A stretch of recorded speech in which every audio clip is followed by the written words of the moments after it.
অফিসের কাছে বাসা হওয়াতে ফারহান মাগরিবের আগেই ফিরে অফিস থেকে। যদিও শীতের দিনে এটা আর হয় না, তখন মাগরিব পার হয়ে যায়। সুভা তবুও অপেক্ষা করে ওর জন্য। ফারহানকে রেখেই বিকেলের চাটা সুভা কিছুতেই একা খেতে পারে না। তবে আজ একটু দেরি হয়েছে ফারহানের। কি ব্যাপার, এত দেরি করলে যে? এসব কি সুভা? দরজা আটকে এভাবে কেউ দাঁড়ায়? আগে তো ঢুকতে দাও, তারপর বলি। সুভা সরে গিয়ে বলল, নাও ঢুকো, এবার বলো কেন দেরি হলো। তুমি এত অস্থির কেন সুভা? একটু বসতে তো দিবে, আর এক গ্লাস পানি দাও। উফ, তুমি তো জানোই আমি এমনই, তবু কেন বলছো না এখনো? সুভা এক গ্লাস ঠান্ডা পানি এগিয়ে দিল ফারহানের দিকে। পানিটা খেয়ে ফারহান বলল, চা খেয়েছো সুভা? মানে, তোমায় ছাড়া আমি খাই কখনো? হ্যাঁ জানি খাও না, তোমার তো কফি খাওয়ার অভ্যেস ছিল। আমাকে বিয়ে করে তোমার কফি ছাড়তে হয়েছে। কফি কেনার সামর্থ্য নেই যে আমার। বেশ হয়েছে কফি ছেড়েছি, এবার চলো তো রান্না করে তোমার সাথে গল্প করতে করতে চা বানাবো। না সুভা, আজ আমি নিজের হাতে তোমায় চা বানিয়ে খাওয়াবো। তুমি বসে থাকবে, চা বানাতে বানাতে তোমায় সুখবরটা দেব। সুখবর? সুভার মুখটা ঝলমল করে উঠল, কিন্তু একটু পরেই আবার চুপ হয়ে গেল। ভেবেছিল আগে ওই সুখবরটা দেবে, তা না, উনি কি সুখবর নিয়ে এসেছে কে জানে। ফারহান চায়ের পানি বসাতে বসাতে বলল, আজকে অফিস শেষে একটা মিটিং ছিল। হেড অফিস থেকে বস এসেছিলেন। প্রমোশনের জন্য কয়েকজনকে সিলেক্ট করা হয়েছিল, তার মধ্যে আমিও ছিলাম। কিন্তু অফিসে আগে থেকে কিছু বলেনি আমাকে। আমরা 3 ডিপার্টমেন্ট থেকে 3 জন প্রমোশন পেয়েছি। HR থেকে আমিই পেয়েছি। কি হলো সুভা, তুমি কি খুশি হওনি? জানো 5,000 টাকার মতো বেতন বেড়েছে। এই টাকাটা কি করব বলো তো? আচ্ছা শোনো, এই বাড়িতে আর থাকবো না আমরা, আর একটু বড় বাসা নেব। এই বাসাটা অনেক ছোট, কেউ আসলে বসতেও দিতে পারি না। সেদিন তোমার বোন আসলো, কত বড় লোক ওনারা, অথচ আমার বাড়িতে বসতে হলো কিনা বিছানার ওপর। খুব লজ্জার এটা, তোমারও সম্মানের ব্যাপার। সুভা এতক্ষণ ধরে শুনছিল, এখন একটু বিরক্ত হয়ে বলল, এই তুমি থামবে? কখন থেকে শুধু বলেই যাচ্ছ। আমি এই বাসা জীবনেও ছাড়ব না। অন্য বাসায় জানালার বাইরে ওই ঝুমকোজবা গাছটা পাবো, রাতে হাসনাহেনার গন্ধ পাবো, আর এই জায়গা নিরিবিলি। যেতে হলে তুমি যাও, আমি আর রিমঝিম কখনো যাব না। রিমঝিম মানে কি বলছো সুভা? সত্যি? সুভা ফারহানের কাছে গিয়ে ওর নাক টিপে দিয়ে বলল, জি জনাব সত্যি। ফারহানের কান টেনে নিয়ে ফিসফিস করে সুভা বলল, আমি কনসিভ করেছি। ফারহানের চোখে পানি এসে গেছে, এত খুশি ও এর আগে কখনো হয়নি। সুভাকে খুব কাছে নিয়ে ওর কপালের চুলগুলো সরিয়ে দিয়ে বলল, এই খবরটা এতক্ষণে দিলে? এতক্ষণ লাগলো আমার দুষ্টু বউ? লাগবে না তো কি, সেই কখন থেকে তুমিই একা বলে যাচ্ছ, আমাকে তো কোনো কথাই বলতে দিচ্ছ না। এখন বুঝতে পেরেছি আল্লাহ কেন আমার বেতন বাড়িয়ে দিলেন। রিমঝিমকে খেলনা কিনে দিতে হবে এই জন্য। তোমার মনে আছে সুভা, কত কষ্ট করেছ তুমি আমার জন্য? তোমার বাবা রাজি ছিলেন না এই বিয়েতে। এত সামর্থ্যবান ভালো ভালো ছেলে রেখে তুমি আমায় পছন্দ করেছিলে। তুমি ধনী পরিবারের শিক্ষিত মেয়ে, আর আমি সামান্য চাকরিজীবী। অল্প কিছু টাকা বেতন ছিল আমার। আচ্ছা এসব না বললে হয় না? কেন বলো বারবার? আমি কি তোমায় এসব নিয়ে কখনো বলেছি? আমি বলেছি যে আমার কষ্ট হয়েছে তোমার সংসার করতে? তাহলে কেন আমায় এসব বলো? আমি কোনোদিনই টাকা চাইনি তো, সবসময় চেয়েছি একজন ভালো মানুষ। আর তুমি যেদিন বাবার কাছে এসেছিলে সেদিনই তোমাকে আমার পছন্দ হয়েছিল। আমার সব থেকে কি ভালো লেগেছিল জানো? না জানি না তো কি? তোমার দাড়ি। ইস কি যে ভালো লেগেছিল। তোমার প্রেমে পড়ার আগে তো তোমার দাড়ির প্রেমে পড়েছিলাম। ফারহান জোরে হেসে দিল, কি দুষ্টু তুমি। দুষ্টুই তো, বেশ হয়েছে দুষ্টু হয়েছে। তোমার সাথে দুষ্টুমি করবো না তো কার সাথে করব? তুমি সাহসী অনেক, নইলে নিজের বাবাকে কেউ নিজের বিয়ের কথা বলে? বলেছি, নইলে কি করতাম? অন্য ছেলের সাথে বিয়ে দিয়ে দিত যে তখন। এই দাড়িওয়ালা ছেলেটাকে কোথায় পেতাম? আচ্ছা সুভা, ভয় করেনি তোমার? না করেনি। বিয়েটা আমার, আমি আমার পছন্দের কথা বলতে পারবো না? আর তাছাড়া ইসলামও তো বিয়ের ক্ষেত্রে মেয়ের অনুমতি নিতে বলে। মেয়েকে জোর করে তার অপছন্দের ছেলের সাথে বিয়ে দিলে তো সে বিয়ে বৈধ হবে না। তাহলে তুমিও শেষ পর্যন্ত তোমার বাবার অনুমতি নিয়েছিলে, তবেই তিনি তোমাকে চিরদিনের মতো বাড়িতে যাওয়া নিষেধ করে দিলেন। তিনি তোমাকে ত্যাগ করলেন, অথচ ইসলামে এটা জায়েজ নেই। বাড়ির কারোর সাথে তোমার দেখা করা বন্ধ করে দিলেন। হ্যাঁ ফারহান, সেদিনের কথা ভুলবো না কখনো আমি। বাবা যার সাথে আমার বিয়ে ঠিক করেছিলেন, ওই ছেলেটার বাবার সাথে আমার বাবার ব্যবসায়িক স্বার্থ ছিল। ছেলেটা শিক্ষিত ছিল ঠিকই, কিন্তু আমি যেমন চাইতাম তেমন ছিল না। আমি তো শুধু একজন দিনদার ভালো স্বামী চেয়েছিলাম। কিন্তু বাবা, জানো, তবুও বাবাকে মাকে সবাইকে খুব দেখতে ইচ্ছে করে, কাছে গিয়ে জড়িয়ে ধরতে ইচ্ছে করে। জানি না আর কখনো। সুভা আর কথা বলতে পারল না, 2 হাতে মুখ ঢেকে কাঁদতে লাগলো। ফারহান খুব আলতো করে ওর মুখ থেকে হাত সরিয়ে চোখের পানিটা মুছে দিল আর বলল, একদম এভাবে কাঁদবে না, আমার কষ্ট হয়। দেখবে রিমঝিম আসলে সব ঠিক হয়ে যাবে। তখন তোমার বাবা নিজ থেকে আসবেন নিজের নাতনিকে দেখতে, তখন আর রাগ করে থাকতে পারবেন না। অনেক হয়েছে, এবার হাসেন একটু, আপনার দাঁতগুলো দেখি। ফারহানের কথা শুনেই সুভা হেসে দিল। আচ্ছা শোনো, খুব তো মেয়ে মেয়ে করো, যদি মেয়ে না হয় তবে? তবে আর কি সুভা, মেয়ে না হলে ছেলে হবে। আল্লাহ যা দেন তাতে আলহামদুলিল্লাহ। ছেলে দিন আর মেয়ে দিন, যেন নেক সন্তানই দেন, এটাই চাই শুধু। শোভার মুখটা নেক সন্তানের কথা শুনে কেমন শুকিয়ে গেল। আচ্ছা, আমি কি নেক সন্তান? আমি তো আমার বাবা মাকে কষ্ট দিয়ে দিয়েছি। তাহলে আমি কি পাপ করিনি? আমি তো তাহলে নেক সন্তান নই, তাই না? আমি কি ভুল করিনি? আমার মেয়েও যদি আমার মতো এভাবে আমাদের কষ্ট দেয়?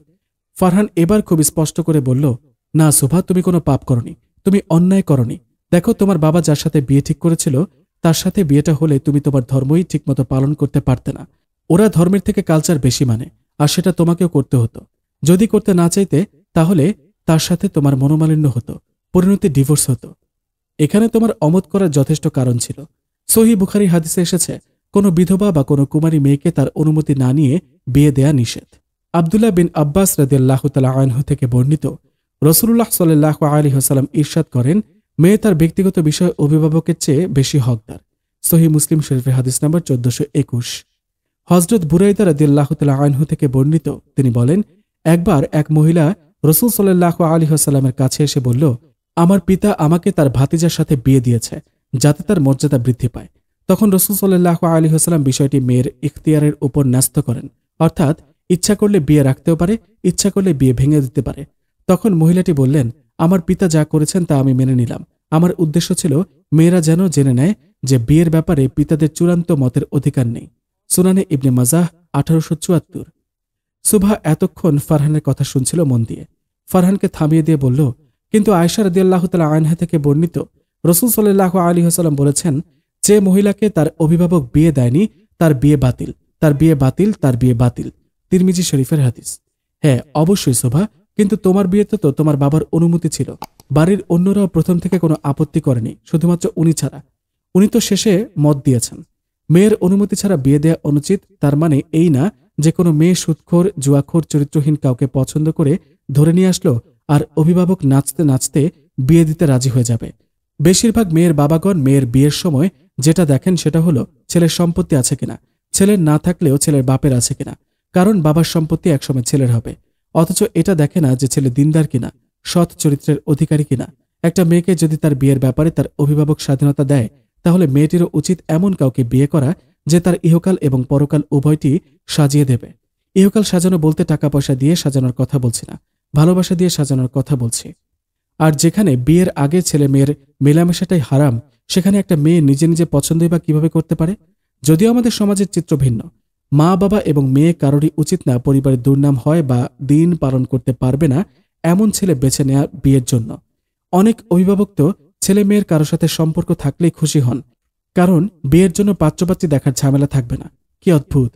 আর শুভা, তোমার সাথে তো আমার প্রেমের সম্পর্ক ছিল না বিয়ের আগে। আমিই তোমাকে বিয়ে করতে চেয়েছিলাম, কারণ আমি জানতাম বিয়ের জন্য তুমি একজন দিনদার ছেলেকেই বেশি প্রাধান্য দেবে। অনেকটা সময় দাঁড়িয়ে থেকে ক্লান্ত লাগছিল শুভার। হঠাৎই মাথাটা ঘুরে গেল ওর। পড়ে যাবার সময় ফারহান ধরে ফেলল ওকে, কোলে তুলে নিয়ে আস্তে করে শুয়ে দিল বিছানায়। মাথায় হাত বুলিয়ে দিতে দিতে ফারহান বলল, এসব নিয়ে একদম চিন্তা করবে না তুমি। এখন এসব নিয়ে মন খারাপ করলে আমাদের বাচ্চার ক্ষতি হবে। শোভা ছোট্ট শিশুর মতো ফারহানের গলা জড়িয়ে রইল। শোভার চোখ পেয়ে পানির ফোঁটাগুলো বালিশে পড়ছে। ফারহান এসব একদম সহ্য করতে পারে না।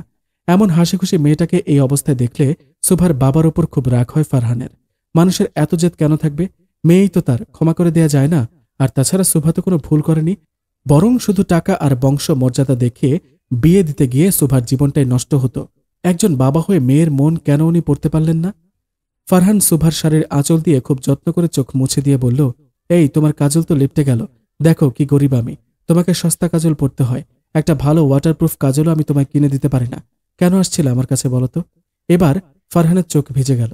শোভা হেসে দিয়ে বলল, আমি তো এসেছিলাম তোমার জন্য না, তোমার দাড়ির জন্য। এত সুন্দর দেখতে দাড়িগুলো কেটে ফেলো, আমি চলে যাব। ফারহান শোভার নাক টিপে দিয়ে বলল, জি না সোনা বউ, এগুলো জীবনেও কাটব না। ভাবছি আরো বড় করব, লম্বা করব দরবেশদের মতো। তখন এই দরবেশ স্বামীর সাথে থাকবে তো? শোভা বলল, জি জনাব, থাকবো, আপনি ভাববেন না। দুজনেই এবার হেসে দিল। ২০ বছর পর রিমঝিমের আজ বিয়ে। বিয়ের সব আয়োজন ও নানা বাড়িতে হয়েছে। শোভা মারা যাবার পর রিমঝিম নানা বাড়িতে বড় হয়েছে। মেয়ের মৃত্যুর পর তিনি মেয়ের বিয়ে মেনে নিয়েছিলেন। রিমঝিম এসে দেখল ওর বাবা ঘরের এক কোণে জায়নামাজে বসে আছে। প্রতিদিনই ফজরের পর অনেকটা সময় জায়নামাজে বসে থাকে। আজও তাই হয়েছে। রিমঝিম ডাকল, বাবা। ফারহান না তাকিয়ে বলল, আয় মা। বাবা, তুমি কাঁদছ? মায়ের কথা খুব মনে পড়ছে তাই না? হ্যাঁ, খুব মনে পড়ছে রে মা। দেখ না, আজ সকালে কেমন বৃষ্টি নামছে। তোর মা যেদিন মারা যায় সেদিনও খুব বৃষ্টি ছিল। আসরের পরে যখন তোর মাকে দাফন করতে কবর খোঁড়া হলো, কবরে পানি উঠেছিল। যতই পানি ফেলে দেই আরও ওঠে। তখন তোর বয়স মাত্র 2 দিন। আর তুই আজ কত বড় হয়ে গেছিস, তোর বিয়ে আজ। তোর মা যদি বেঁচে থাকতো না জানি কত খুশি হতো। আমি ওকে কিছুই দিতে পারিনি, শেষ পর্যন্ত বাঁচাতেও পারলাম না। তুই পেটে থাকা অবস্থায় খুব বেশি দুশ্চিন্তা করত। অনেকবার ওর বাবার কাছে ফোন করেছি। প্রথমবার ফোন ধরেছিল, তারপর আর ধরেননি। তোর খালামণি একবার লুকিয়ে তোর মায়ের সাথে দেখা করতে এসেছিল। এটা তো নানাজান জানতে পেরে গিয়েছিলেন। তারপর থেকে সবাইকে আরও কড়াভাবে নিষেধ করে দিয়েছিলেন যেন কেউ আর তোর মায়ের সাথে দেখা না করে। বারবার শুধু বলতো খুব মায়ের কাছে যেতে ইচ্ছে করছে। কিন্তু আমি কি করতে পারতাম বল? এই সময় সব মেয়ে চায় নিজের মায়ের কাছে আসতে, নিজের ভাই বোনের সাথে সময়টা কাটাতে, কিন্তু ও পারেনি সেটা। কি কঠিন সময় গেছে ওর তখন শুধু আমি জানি। প্রচণ্ড মানসিক চাপ আর দুশ্চিন্তায় খাওয়া দাওয়া করতো না ঠিক মতো। রক্তশূন্যতা হয়েছিল। অনেক চেষ্টা করেও এবি নেগেটিভের ডোনার খুঁজে পায়নি। হাসপাতাল থেকে অল্প কিছু জোগাড় হয়েছিল, কিন্তু তাতে হয়নি। ওর বাবার এবি নেগেটিভ ছিল, আমি জানতাম না। তাছাড়া তাকে ফোন দিলেও তিনি ধরতেন না। ডাক্তার বলেছিল আপনার স্ত্রী এবং সন্তানের লাইফ রিস্ক আছে, হয়তো একজন বাঁচবে কিংবা কেউ বাঁচবে না। ডাক্তারের হাতে পায়ে ধরে বলেছিলাম আমার স্ত্রী সন্তান দুজনকেই বাঁচান দয়া করে। বেঁচেও গিয়েছিল আল্লাহর রহমতে। ডাক্তার বলেছিল আরও রক্ত জোগাড় করতে। তখন সুভা বলেছিল ওর বাবার রক্ত এবি নেগেটিভ। আমি ছুটে গেলাম ওর বাবার কাছে, কিন্তু ততক্ষণে ও চলে গেছে। রিমঝিম বাবার চোখ মুছে দিয়ে বলল, আমাকে এসব আগে কেন বলনি বাবা? শুধু বলেছিলে মা আমি হওয়ার সময় মারা গেছে। এসব কিছুই তো বলনি আমায়। মায়ের সাথে নানাজান এত বড় অবিচার করেছে, আমায় তো বলনি। মায়ের এই অবস্থা শুনেও কি উনি আসেননি? হ্যাঁ এসেছিলেন, কিন্তু ততক্ষণে তোর মা চলে গেছে। তোর মাকে দাফন করার পর কবরের পাশে বসে অনেকক্ষণ কেঁদেছিলেন। আমি দূরে দাঁড়িয়ে দেখেছিলাম।